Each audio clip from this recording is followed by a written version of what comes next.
30 વર્ષ પછી કર્મફળદાતા શનિ હાથી પર સવારી કરશે। આ 3 રાશિઓ ખૂબ પૈસા કમાઈ શકે છે। નવી નોકરીઓ માટે ઘણી તકો।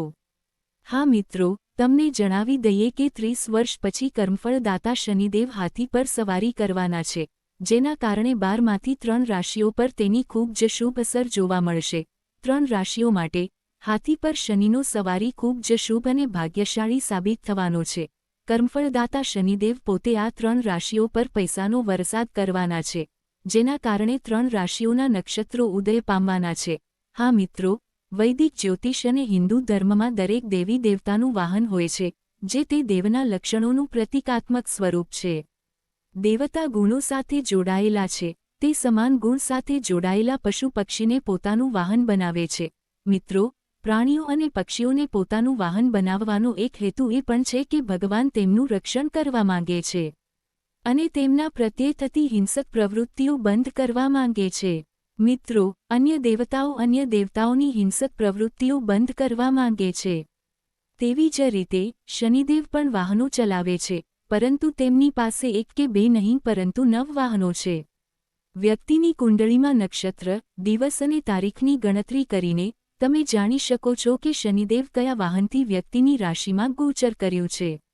વર્ષ 2026માં 30 વર્ષ પછી શનિ 3 રાશિઓ માટે ગજવાહન પર સવારી કરવા જઈ રહ્યા છે, જેના કારણે 3 રાશિઓ પર શનિની અનંત કૃપા 2026મી શરૂ થઈ શકે છે।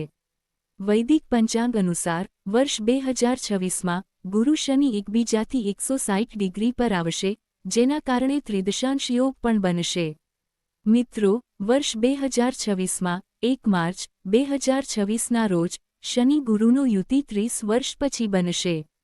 મિત્રો, શનિ ગુરુનો યુતિ બનતાની સાથે જ શનિ 3 રાશિઓ માટે ગજવાહન પર સવારી કરવાનું શરૂ કરશે, જેને અહિંસાનું પ્રતીક માનવામાં આવે છે।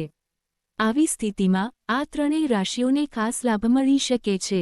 હા મિત્રો, વૈદિક જ્યોતિષશાસ્ત્ર અનુસાર જ્યારે ગુરુ શનિ એકબીજાથી 160 ડિગ્રી પર હોય છે, જો આ બે સંખ્યાઓ હોય તો ત્રિદશાંશ યોગ રચાય છે, જેને અંગ્રેજીમાં ત્રિદસંગ્રહ સંયોજન કહેવામાં આવે છે। જ્યોતિષશાસ્ત્રમાં 160 નંબર ખૂબ જ શુભ માનવામાં આવે છે અને આ 160 નંબરો સાથે શનિનો ગજવાહન વધુ શુભ બનવાનો છે।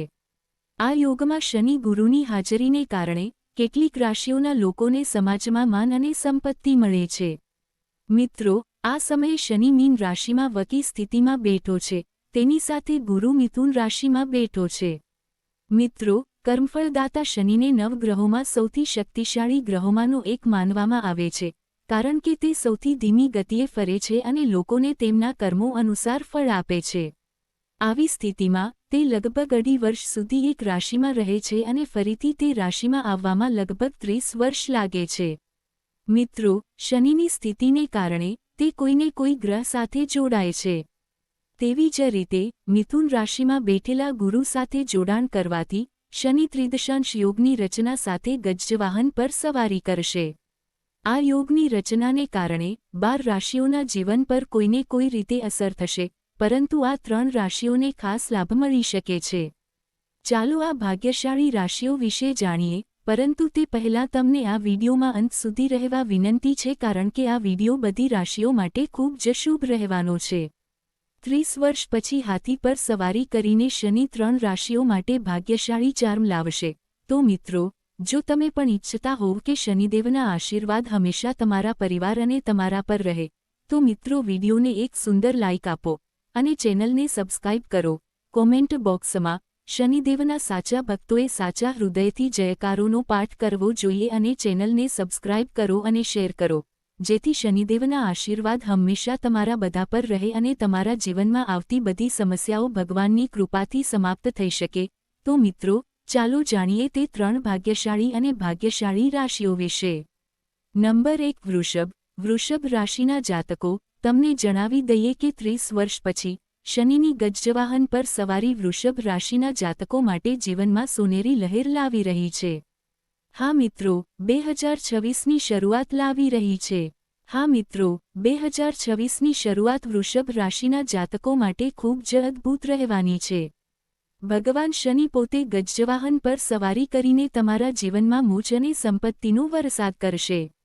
હા મિત્રો, તમને જણાવી દઈએ કે જ્યારે પણ શનિદેવ ગજવાહન પર સવારી કરશે ત્યારે તેમને ધન અને સમૃદ્ધિનું પ્રતીક માનવામાં આવે છે. જેમાં શનિ વૃષભ રાશિમાં ગજવાહન પર સવારી કરશે તે રાશિના તારા ઉગશે. 30 વર્ષ પછી ગજવાહન પર સવારી કરવાની સાથે જ તમારી આર્થિક સ્થિતિ બદલાઈ જશે.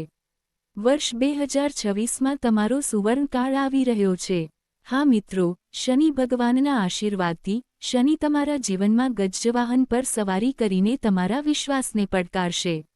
શનિ તમને જે લાગે છે તે સાચું છે તેની કસોટી કરશે. મિત્રો, જો તમે કરતા હો તો તમારે તમારા કમ્ફર્ટ ઝોનમાંથી બહાર આવવું જોઈએ. શનિ તમને નવા અનુભવો લાવશે. વર્ષ 2026માં શનિ તમારા માટે સંબંધોનો અર્થ તપાસશે. જો તમારા સંબંધ મજબૂત નથી તો શનિદેવના આશીર્વાદથી તમે તમારા સંબંધોમાં મજબૂતી જોશો. આ સાથે શનિદેવ તમને કસોટીમાં મૂકશે જે તમારા સંબંધોને વધુ મજબૂત બનાવશે. આ ફક્ત તમારા અંગત સંબંધોમાં જ નહીં પરંતુ તમારા રોમેન્ટિક, વ્યવસાયિક, વ્યક્તિગત ભાગીદારીમાં પણ થશે. હા મિત્રો, શનિદેવ ગજવાહન પર સવારી કરતાની સાથે જ તમારા લાંબા સમયથી અટકેલા કાર્ય પૂર્ણ થવા લાગશે. શનિ ગજવાહન પર સવારી કરતાની સાથે જ તમને વિશેષ લાભ મળશે. ગુરુ ધન ગૃહમાં સ્થિત હોવાથી અચાનક નાણાકીય લાભ થવાની શક્યતા સર્જાશે, જેનાથી નાણાકીય બાબતોમાં અવરોધો દૂર થશે અને આવકમાં ઝડપથી વધારો થશે. તમે તમારા પરિવાર સાથે સારો સમય પસાર કરશો અને પરસ્પર મતભેદો દૂર થઈ શકે છે. તમારી વાણી અને વર્તન ઘણા ક્ષેત્રોમાં સફળતા લાવશે. મિત્રો, હવે તમે જે કાર્યમાં સતત અવરોધોનો સામનો કરી રહ્યા હતા તે અવરોધોથી છુટકારો મેળવી શકો છો. રોકાણમાં પણ ફાયદાકારક પરિણામ મળવાની શક્યતા છે. શનિદેવના આશીર્વાદથી પ્રેમ જીવનમાં સુધારો થશે અને જૂની સમસ્યાઓનો અંત આવી શકે છે. હા મિત્રો, 30 વર્ષ પછી કર્મફળદાતા શનિદેવ ગજવાહન પર સવારી કરશે. આ સમય વિદ્યાર્થીઓ માટે પણ ખૂબ જ અનુકૂળ રહેશે. આ સમયગાળા દરમિયાન એકાગ્રતા વધશે અને તમને અભ્યાસમાં વધુ રસ લાગશે. સ્પર્ધાત્મક પરીક્ષાઓની તૈયારી કરતા વિદ્યાર્થીઓ પણ સફળતા મેળવી શકે છે.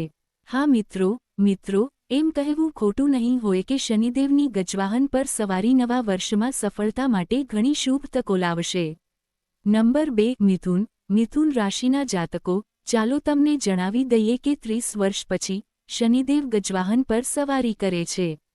શનિદેવ મિથુન રાશિના જાતકોને સફળતાનું વરદાન આપવાના છે. હા મિત્રો, 2026માં શનિદેવ ગજવાહન પર સવારી કરતાની સાથે જ મિથુન રાશિના જાતકોના જીવનમાં લોટરી જીતવાની શક્યતા છે. હવે મિથુન રાશિના જાતકોનું ભાગ્ય ખુલવાની શક્યતા છે.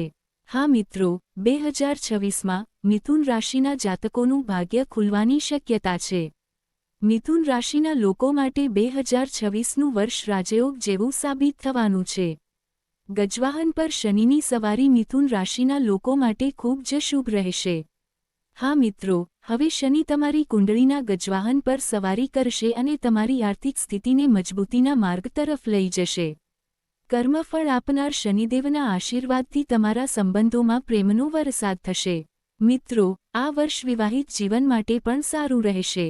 તમારા જીવનસાથી સાથે તમારું સારું બંધન રહેશે, જેના કારણે તમે એકબીજાને સારી રીતે સમજી શકશો. શનિદેવના આશીર્વાદથી પારિવારિક સંબંધોમાં સારી સમજણ જોવા મળશે. ઘરના સભ્યોનો પરસ્પર પ્રેમ વધશે. તમે આધ્યાત્મિકતા તરફ ઝુકાવશો. શનિ ગજવાહન પર સવાર થતાં જ આ રાશિના લોકોના જીવનમાં ખુશીઓ દસ્તક આપી શકે છે. મિત્રો, પરિવાર સાથે ચાલી રહેલી સમસ્યાઓનો અંત આવી શકે. તમે તમારા સંબંધોમાં નવી ઉર્જા પણ અનુભવી શકો છો. લાંબા સમયથી બાકી રહેલા કાર્યો ફરી શરૂ થઈ શકે છે. વ્યવસાયમાં પણ લાભ થવાની શક્યતાઓ બની રહી છે. તમે આધ્યાત્મિકતા તરફ વધુ ઝુકાવ ધરાવી શકો છો. તમે પરિવાર સાથે સારો સમય વિતાવી શકો છો. નંબર 3 મકર રાશિના જાતકો, તમને જણાવી દઈએ કે 30 વર્ષ પછી હાથી પર સવારી કરતો શનિ મકર રાશિના જાતકો માટે વધુ ભાગ્યશાળી સાબિત થવાનો છે. હા મિત્રો, શનિ બહાર હાથી પર સવારી કરે છે. દેવી લક્ષ્મી મકર રાશિના જાતકો માટે ધનના ખજાના ખોલવા જઈ રહી છે. શનિદેવની સાથે દેવી લક્ષ્મી પણ વર્ષ 2026માં મકર રાશિના જાતકો પર કૃપા કરશે. આ સાથે શનિ ગુરુનો ત્રિદશયોગ આ રાશિના જાતકો માટે ખૂબ જ અનુકૂળ સાબિત થઈ શકે છે.